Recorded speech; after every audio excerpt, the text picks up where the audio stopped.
Next.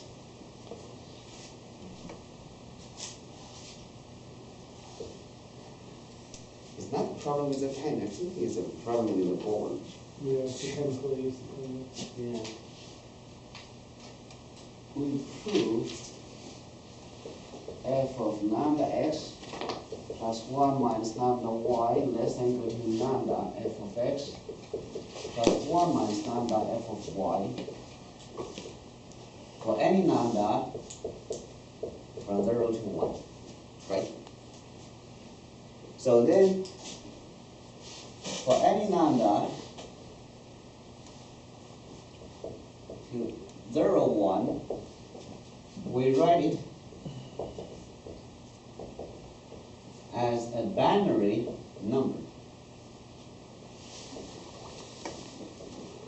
Okay, so lambda equals 0. Even 1, I can write it 0.11111, keep on doing, right?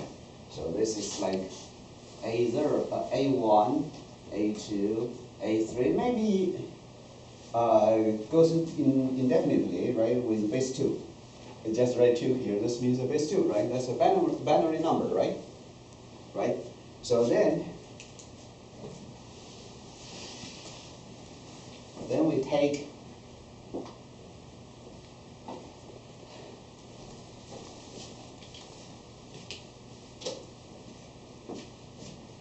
take lambda 1 to be just A1 over 2, right? That's which equals 0.A1 with base 2.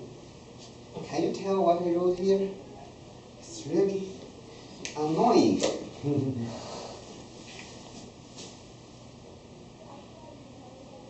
So 0.A1, I just take 1 digit after the decimal point. And this 2 stands for the base, right? The base is 2, right? Binary number, right? Base 2, right? And this meaning is just A1 over 2. A1 could be 0, could be 1, right?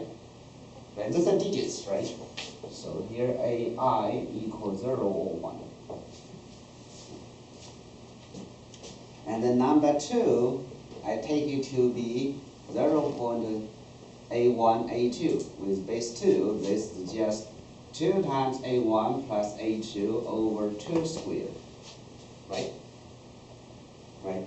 And the number 3 equals 0.A1, A2, A3 to base 2. This is just 2 squared A1 plus 2 times A2 plus A3 over 2 cubed, and so on.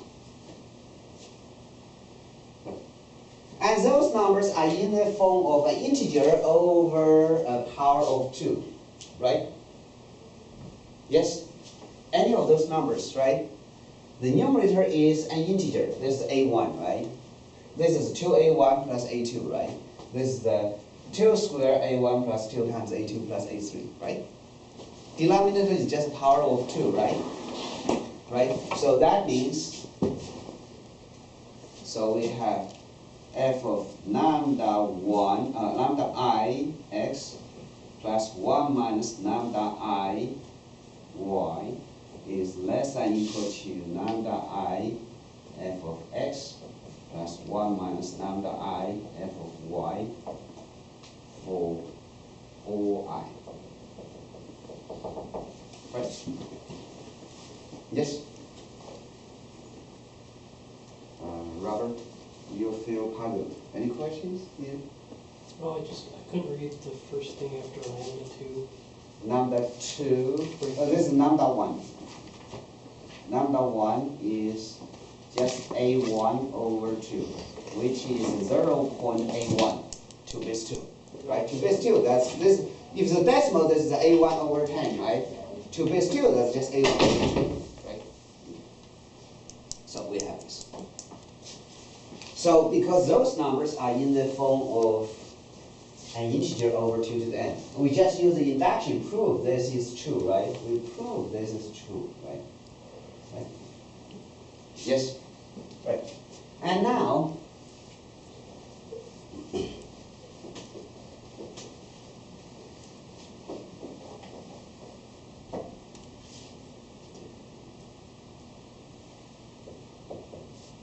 lambda I converges to this number lambda, right?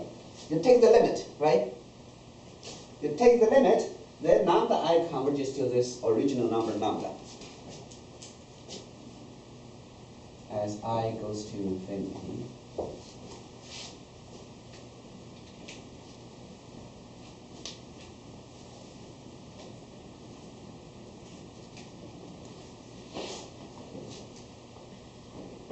So then we take the limit.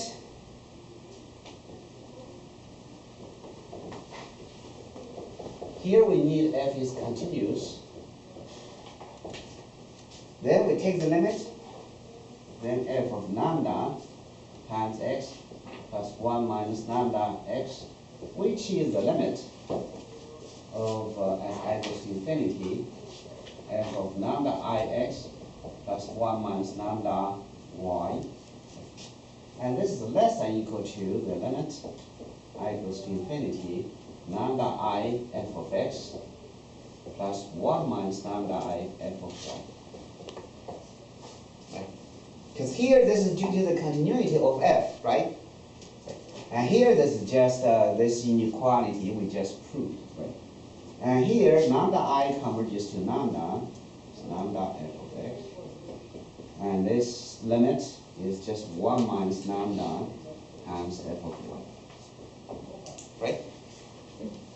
This is a continuity, right? This is because f is continuous. The first equality is because f is continuous. Right? You take the limit in the argument is the same as the take limit of the function. So then we're done. That is a requirement for f to be convex. We prove it.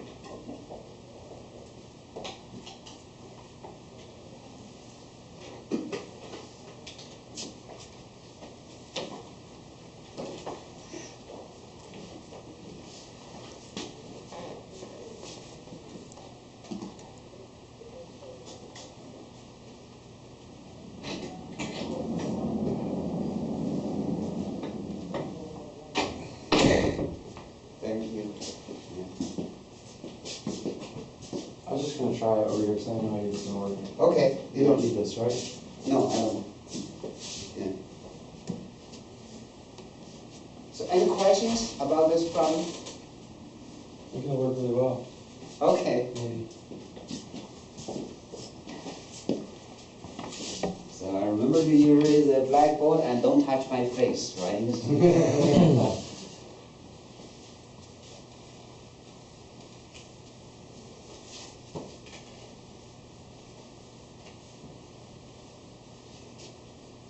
So this is how we do this kind of proof.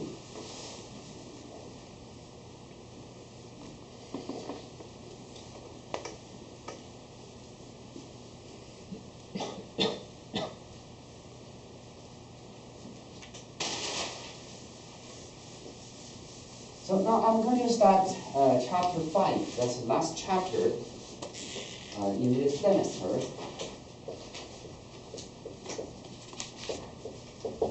That's about differentiation or derivatives.